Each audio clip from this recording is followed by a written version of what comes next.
आज आरक्षणासोबत निघालेला महापौर हा सर्वसाधारण खुल्या वर्गातून आहे. कुणाची चोरस असेल काय नेमकं वाटतं? चुरस अशी आमच्यात नाही मिळत. आमचे सगळे सिनियर आम्ही एकत्र बसू, नगरसेवकांना विश्वासात घेऊ आणि त्याप्रमाणे एकापेक्षा एक असे दिग्गज आमच्यातून निवडून आलेले आहेत.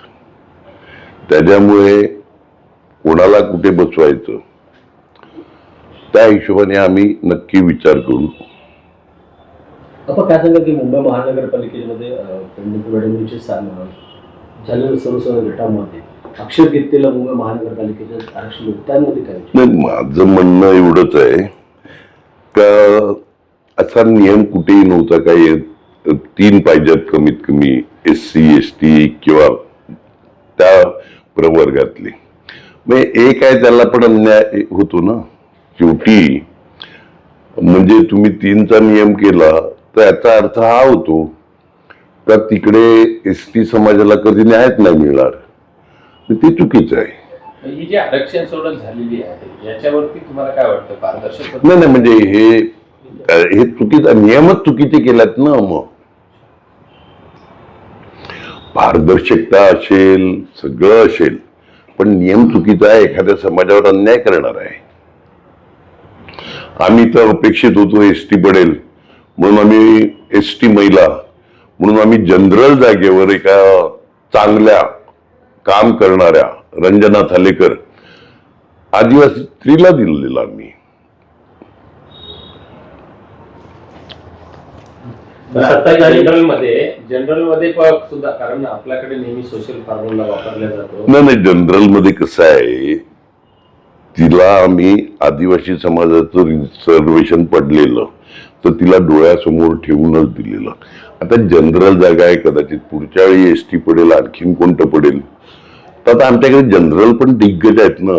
आमचे संघटक सचिव अजीव पाटील आहेत, प्रवीण शेट्टी जे महापौर होते, बरोबर आहे, बेटा भुईर सारखा माणूस आहे, शेखर धुरी आज 40-50 वर्षाचा अनुभव असलेला, अगदी ग्रामपंचायतीच्या सरपंचापासून नगरसेवकापासून सगळी कामं केलेली.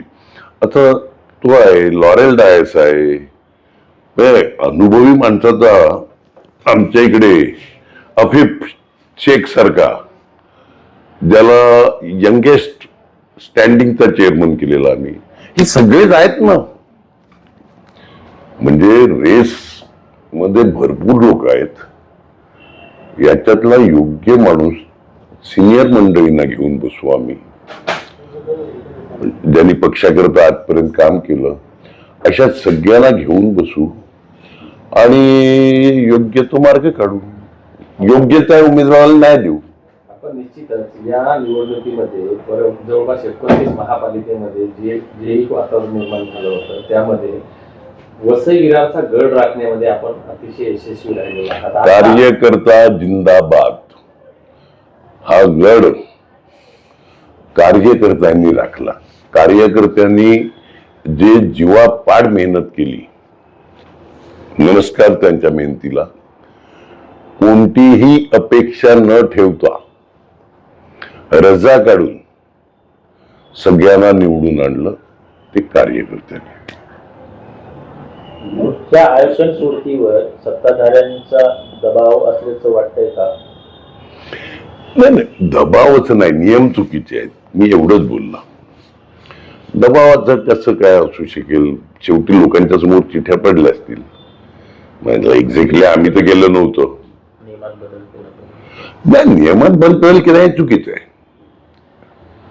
पण जे तुमच्याकडचे होते आता भाजपमधून जे निवडून आलेले आहेत त्यांना काय संदेश असेल? काय नाही, शुभेच्छा. आता आपले कार्यकर्त्यांना निवडून आलेल्या सगळ्यांना 115 लोकांना शुभेच्छा. निवडून आलेल्या 115 लोकांना शुभेच्छा. आता तुमच्यासाठी कार्यकर्त्यांनी काम केलं, आता त्रास द्यायला सुरुवात झाली, त्याच्यावर काय बोलणार? कार्यकर्त्यांबरोबर मी भक्कम उभा राहील. मला कळलं कोणाच्या हॉटेलमध्ये रेड टाकणं, हे करणं, पोलिसांचं धमकी देणं वगैरे वगैरे हे चाललेलं आहे. दुर्दैव आहे लोकशाहीमधलं, लोकशाहीतलं दुर्दैव आहे. कार्यकर्त्यावर अन्याय केलेला चालणार नाही. शेवटी सत्तेत आम्ही आहोत इकडे महानगरपालिकेत. तुम्हाला पण न्याय आमच्याकडूनच मिळणार आहे, एवढं लक्षात ठेवा सगळ्यांनी.